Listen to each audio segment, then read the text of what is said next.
So good afternoon, everybody. We're so happy that you could be here today for our session on developing expectations for all aspects of e-learning. This is a workshop, so it's 2 hours, and you will have a very large chunk of time to work on your own today. We hope that there's some practical strategies that you come out of here with, and also how to share those with students. So just for those of you who don't know me, I'm Sharon Sheehan. I'm an instructional coach and math teacher at Glenbrook South, and today I'm co-presenting with Caitlin Reichert, who's a special ed teacher and instructional coach at Glenbrook South as well. And our job as instructional coaches is support teachers in their work for their classes, their curriculum, and their instruction.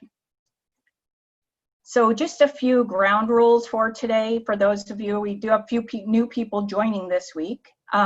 Just keep your mics muted. That really helps us in terms of keeping down the noise if dogs start barking and cuts out distractions.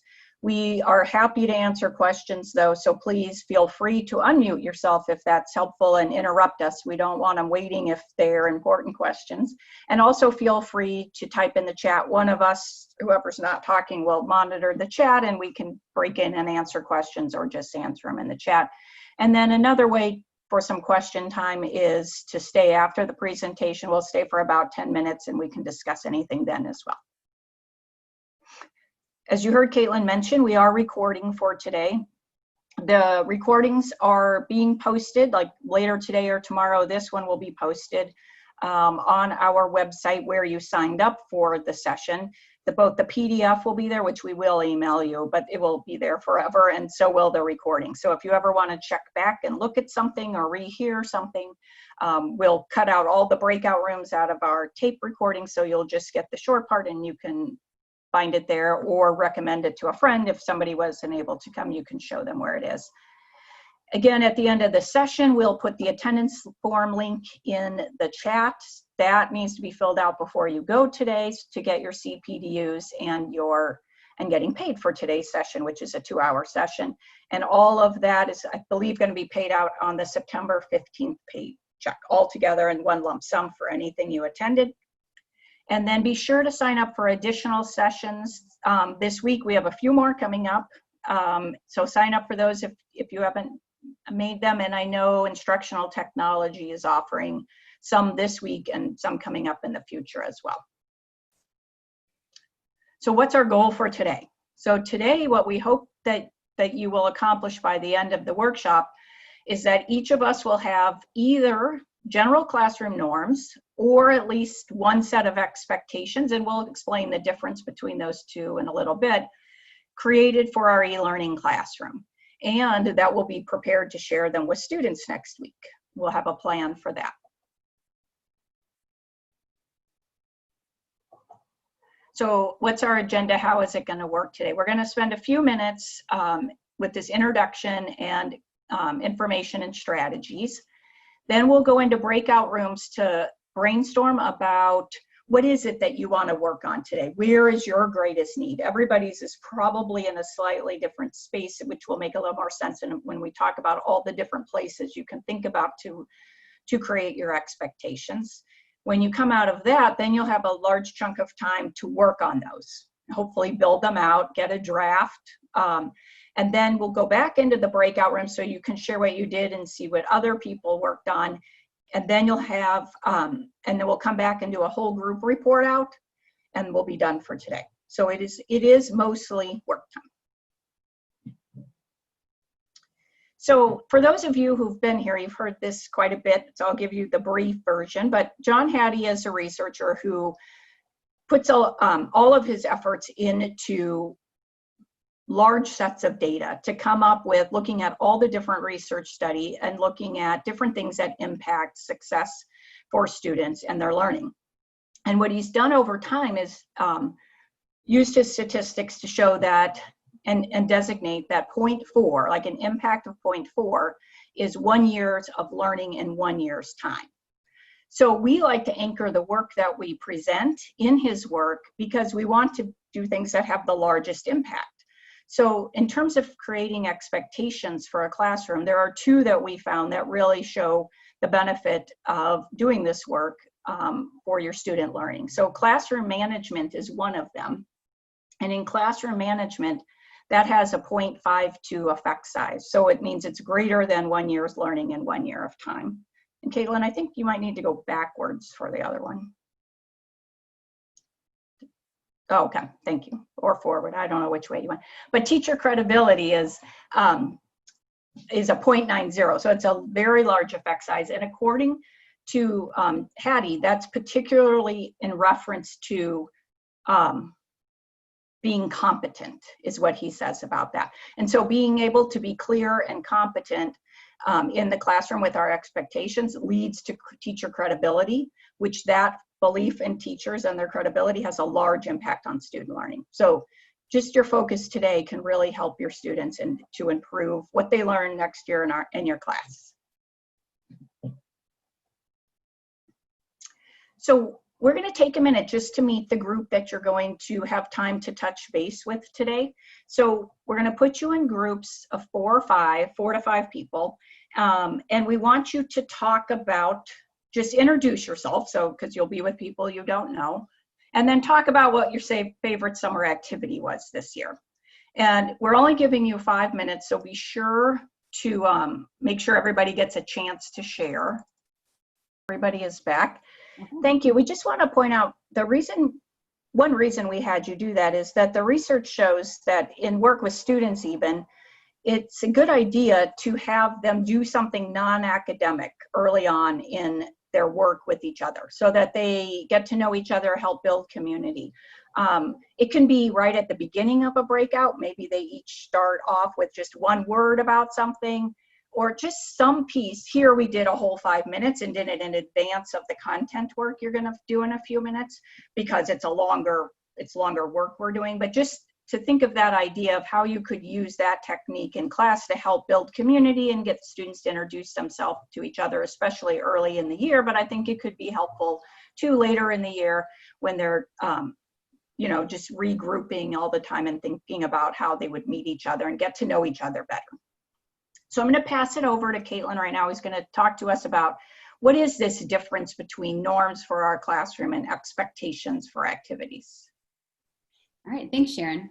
So there are some notable differences between classroom norms and classroom expectations.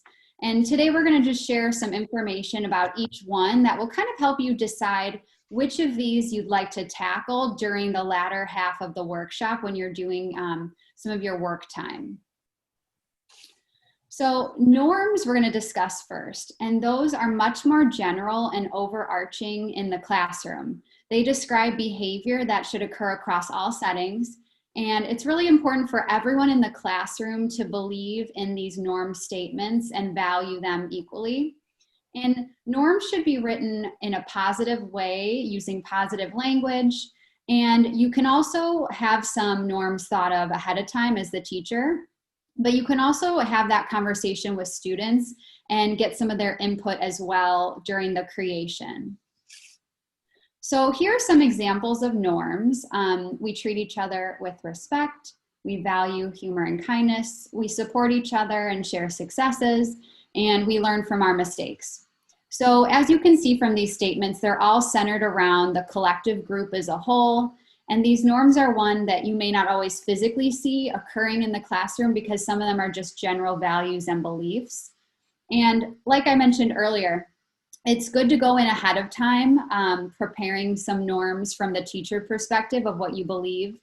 But it's also good to talk with students about that on the first day of school. So whether you want their input or you're presenting the norms to them, day one, block one, is a really good time to set that and have a discussion around these norms. So again, they're very general. They're all written positively. So they can see that there. And now expectations are a little bit different. So expectations may change depending upon the activity. So you can expect that there are a handful of different possible structures and activities that take place in the classroom. And the more specific, the better when you're making those activity expectations. So when you're thinking about a typical block, consider what are the common activities that take place in your classroom, and especially your remote classroom. And where could you be more direct with students about what you physically want to see occurring during those times? So again, when you're writing expectations, a similarity between them and norms is that they should also be framed positively. So instead of having an expectation during synchronous discussion, or asynchronous work would be no talking. So that would be a negative way to say it. So could you rephrase that into something more positive, what you actually want them to do? So I want you to work silently. How can you kind of flip those into what you actually want students to be doing? So we know that expectations will change many times throughout the course of one lesson. And in an in-person classroom, we all have expectations for different activities like direct instruction, group work, independent work, transitioning around the room between activities, assessment, and many more. But for the e-learning environment, you'll need to consider expectations for some specific things like synchronous activities, routine asynchronous activities. So if you have the things that you know that will be part of your routine, consider those. Breakout groups definitely would benefit from having specific expectations. Specific expectations would be great for teacher-student communication, or what communication should look like during discussions. And then expectations for how work should be turned in and how students should use your digital space and digital classroom. And shortly, Sharon's going to kind of talk about how to develop those specific expectations using a strategy called Act Talk Space. So for classroom norms, as Caitlin said, these are general beliefs that all of you students and staff would adopt in the classroom. So to think through for yourself, what are those? And just some common things to think about is typically we use we. So those ones Caitlin showed us were all we believe this, we do this, we treat each other with respect. We don't want a lot of them. So maybe 5 to 6 would be your maximum number of those for your classroom. Thinking about life skills might be important, of like, what are the big life skills you want them to take out of your classroom? That might point you to what's important to you for those. And then thinking about just being creative with them. What would be fun for you? What are those special things that are part of your room that are bigger questions and could become classroom norms? And then for specific activity expectations, Caitlin listed some of these, but what are some of those places where you would need specific expectations so that they could know what they are in order to be successful in your classroom? So these are a list of them: those synchronous lessons, assessments, using the digital space, turning work in. And to remember that our students are all going to have 7 different classes, which is normal in a school day too, and it can be complicated for some students, but at least you're immediately there to give them direction. And here they're going to be learning 7 different electronic spaces. So the more clear you can be about where work is, where it gets turned in, how assessments work, the more successful they can be in your room. So the structure Caitlin mentioned is a structure we use during the traditional school year. In the traditional year, it's called Act, Talk, Move, and it's a set of strategies coming out of Jim Knight's work on setting expectations. But we've changed it to Act, Talk, Space because there's little movement happening now, but it's just a structure that you can use to help anchor your thinking. So in terms of your acting, what do you want students to be doing? Like, what is it? And as Caitlin had mentioned earlier, framing that in the positive. So not what you don't want them to be doing, but what you do want them to be doing. How do you want them to talk? You know, how can they talk? Where can they talk? When can they talk? How does the chat enter into that? What do you want them to be talking about? What are the patterns to a particular type of activity for your classroom? And then a third area to think about is the space. Like, what are the limitations and expectations for your students in terms of physical space? So are you going to require anything about what's in their background, in their screen, what they're wearing? Like, we have these expectations built into the school day a little bit more, but now we have to rethink what's important in terms of space for you. And where are they working? How do they interact with the Google Docs? You know, where are they writing? in Jamboard, can they be writing on other people's pages, that kind of thing. So this is just a structure for you to think about and to get your brain going. Some people do present, and we'll talk about that a little later in the session. Some people present it kind of like in this style to students, but other people come up with all kinds of other ways to do the presentation. So it doesn't have to look anything like this in the end, but it's just a structure for you if you find it helpful. So Caitlin's going to get us ready now to really dig into the work. All right, yes. So if all of you noticed, we did send in our email reminder about the Zoom link. There's also the link to the handout that's going to guide the workshop portion of the rest of our time today. So if you haven't had a minute yet, will you please go and make a copy of that document? If you need it re-shared with you, we can share that through the chat as well. But we just want everyone to have a copy of it. You can type on it or just use it as a reference, whatever works best for you.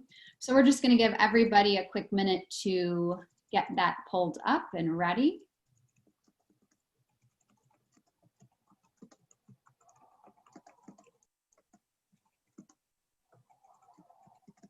And I do see some questions about those virtual backgrounds. I think I had heard that students aren't able to access that on the Chromebook at this time. Yep, but Caitlin, I do want to add in, I'm typing it, but I'm kind of slow typer. I do not know for sure about the background, but RJ is working on students all having an account, which they now do have. They would be able to log into Zoom. And when they log into Zoom, they get more features. So one, like they get the annotate feature, and they get like, it will give us the ability to put them into pre-sorted breakout rooms. And so I'm wondering, which I don't know the answer, we can ask, will this solve the background problem too? And it might, because then they'd have a place in their app to save the backgrounds. I think that's the issue about why they don't have access, because there's nowhere for the computer to save it. So we can get back to you on that. I know more is coming out from RJ and instructional technology about how kids are going to access Zoom, so that they have more features. All right. Okay, so we are going to move on.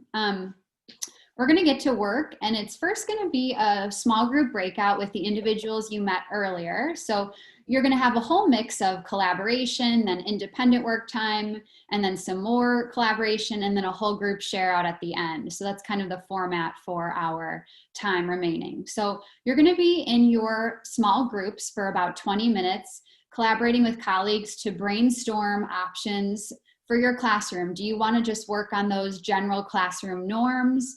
Or are you looking to create specific expectations around breakout groups or discussions? And you can all talk about your disciplines and what would make sense for one or more of your classes. And during that time, by the end, try to finalize or pick the areas that you're going to work on today. So we will have plenty of time. And as you see in the handout, there's room for you to either do one set of norms or one set of expectations, but you can always do more if you're working at a quicker pace. You can copy and paste those charts and make them expand if you have more time. And just to note that during this collaboration with colleagues, the handout's really just there for a guide. You'll probably do a lot more typing and referencing that during your independent work time. When you're in your breakout groups, Sharon and I will be in this main room. So if you need something or have a question, you can click the Ask for Help button when you get inside your breakout group. So feel free to do that if you need something. And again, like I said, we will come back in about 20 minutes and we'll broadcast when there's a few minutes left, just so you know, so you can stay on track. Into one quick piece of information before we head out into those independent work time. So before you begin that, we just wanted to kind of plant the seed to have you think about not only what your expectations and norms physically are, but how you're going to display those and share them out with kids. So we know that a good expectations and norms are really crucial to starting and setting expectations at the beginning of school year, but they're only good if they're shared properly and that students know where to access them and how to keep those present and live, especially in the beginning of the year. So it's really vital to explicitly share out and explain your norms and your expectations that first week of school.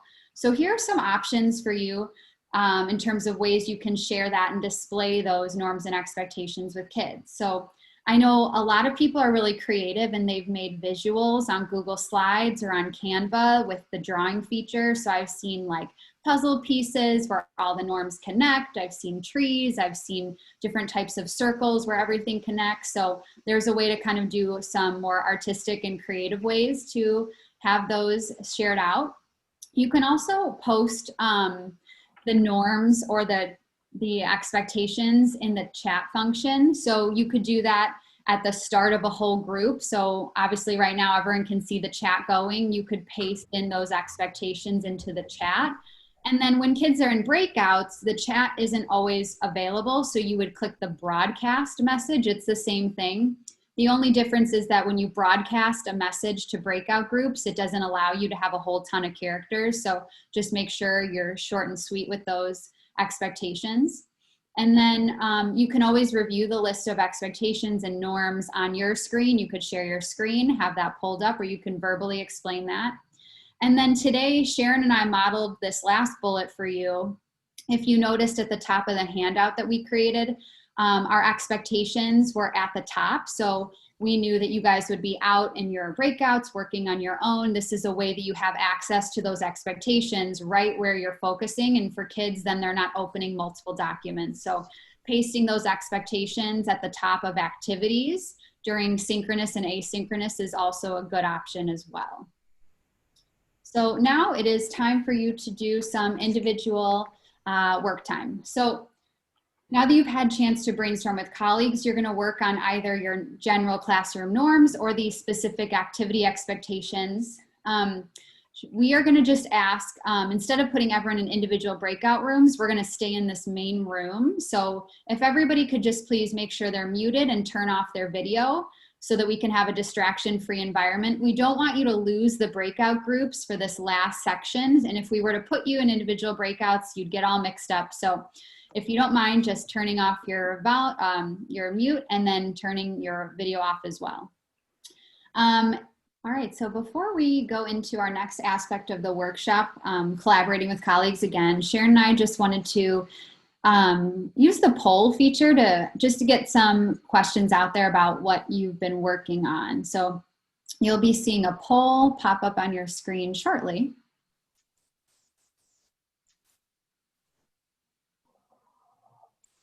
Well, Caitlin, it is not letting me use it. It says I'm logged in from another device. Well, then that must be me, so I will click it. You click it. Yeah, try it. Okay, so you should see the poll now. Sharon and I are sharing the same account, so there's some tricky things that happen.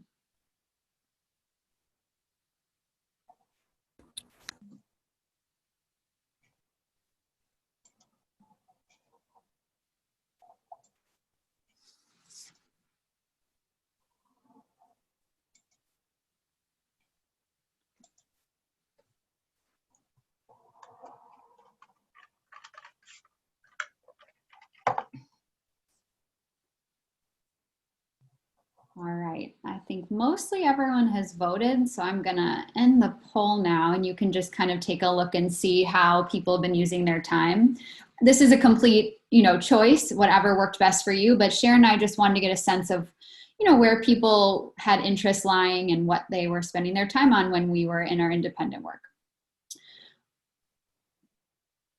So now everybody should be able to see that. So looks like pretty mixed across the board. Caitlin, I cannot see it. I don't know if other people can see it. I don't know. Let's see. Can anybody else see it? Oh, everybody else. So I don't know what's wrong with my Zoom account. Because Sharon and I are sharing the coaching account. There must be something tricky there. Okay, so I'm going to stop sharing that. And we are going to go into back into our small group. So we kind of just want you to share out what you've created, refine things that maybe still need some work, finalize any expectations that you were curious about, getting feedback on. So we're going to give you 15 minutes to do that. So we'll come back together at 1:45. So Should be back now. great. So we're just going to take the last 10 or so minutes for you guys to wrap up anything that you want to do in terms of your norms or expectations, whether you now want to kind of work on the design of it, how you're going to present that or display it, if you want to finalize the language that you're using or add another set of expectations for something specific in your classroom, go ahead. So we are just going to do that, and then we'll wrap up when that 10 minutes is up. So around 1:55, we're going to wrap up. So feel free to now, again, if you need Sharon or I, you can chat us privately, but we'll have you mute and turn off your video so we can be distraction free.